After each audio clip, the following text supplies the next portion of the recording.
తప్పటడుగే నీ అలవాటు. అదృశ్య దృష్టిగా సకల సృష్టిని ను గమనిస్తున్నది లెక్కగట్టి.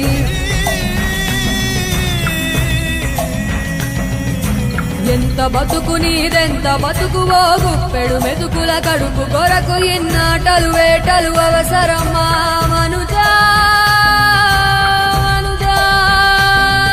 ఏ మారిక నిన్ను కబళిస్తుంది రమాయదారి పంజా. కోరికొని తెచ్చుకో మాకు కర్మ, దాన్ని విడిపించుకోలేదు జన్మ. సత్కర్మభిశ్చ సత్ఫలితం దుష్కర్మ ఏవ దుష్ఫలం. అత్యుత్కట పుణ్య పాపానాం సత్యం పరానుభవమిహం.